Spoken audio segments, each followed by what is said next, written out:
The night in Millbrook was too still, almost unnatural. Streetlights hummed and flickered, throwing long shadows across the empty streets. Inside her small apartment, Naomi Harris was preparing for bed. She kissed her little brother goodnight, whispered a reminder to lock the door, and then she was gone. By sunrise, she had vanished without a trace. Her phone lay buzzing on the counter, dozens of missed calls piling up. The front door was unlocked, the lights still on, and dinner sat untouched on the stove as if she had stepped out for just a moment and never returned. Her shoes were by the door, her jacket still hanging on the hook. Everything was in its place except Naomi. Neighbors whispered theories: maybe she ran away, maybe she had a secret life. But those who truly knew her shook their heads. Naomi was careful, meticulous. If she was gone, it wasn't by choice. Detective Marcus Reed led the case. Experienced, sharp, but arrogant, he believed he'd seen it all. To him, Naomi's case was just another runaway. But her sister, Tasha, wouldn't accept that. She stood in front of the police station, her voice steady. "My sister didn't leave. Someone took her." Days turned to weeks with nothing. Reed's investigation hit wall after wall.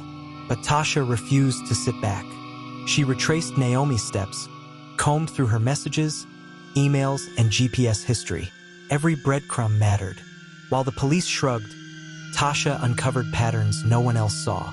Then came the lead. A barista remembered Naomi meeting a tall man in a dark coat days before she vanished. The way Naomi recoiled, the way she tried to end the conversation, it stuck in the barista's mind. That man was Greg Hollis, a smooth-talking manipulator with no criminal record, but a reputation everyone in town whispered about.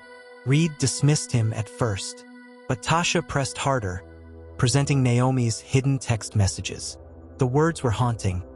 "If anything happens to me, check Hollis. Watch my back." Reed's confidence cracked. Suddenly, the neat runaway theory fell apart. Acting on Tasha's discovery, police tracked Hollis to a storage unit on the edge of town. What they found when they forced it open made seasoned officers go silent. Naomi alive, chained, exhausted, but Unbroken looked up at them with defiance in her eyes. She had been leaving subtle clues the entire time, digital breadcrumbs only her sister noticed. Hollis thought he had erased her. Instead, she had outsmarted him. The power shifted instantly. Hollis, who had carried himself with arrogance and control, was dragged away in handcuffs. The town watched in disbelief as Naomi, calm despite weeks in captivity, stepped into the daylight. She didn't cry. She didn't break. She stood tall, stronger than anyone had imagined. Hugged Tasha in relief that help has finally arrived. Word of Naomi's ordeal spread fast. People who once doubted her story or dismissed Tasha as emotional now whispered in shame.